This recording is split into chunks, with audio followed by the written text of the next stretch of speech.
Acımam mı kuzum oraları? Acımaz mı teyze? Dedi yaptırın ya. Orada yara izi vardı. Kelebek kondurmuş. Ciddi dikiş mi var? Ya bunu da ilk defa sen nereye baktığına bağlı. Vallahi dikiş gördüm yok. şu an. Sen görüyor musun? Böyle. Evet. Ha. Ama şöyle de dikiş Yok olsa... canım öyle yok. Ama- Hadi bakayım bitti. Güzel güzel. Ha.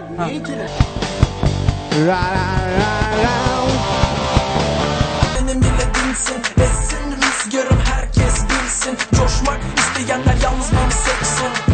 İstanbul, şimdi trip yapma. Korkma bebek yaklaş, bak tak bak. Bakma ben göndereyim ben. İşbirliği mi yapıyorsunuz? Bunlar nerede toplanıyor? Ya Ayten Hanım bizim programın maskotlarından.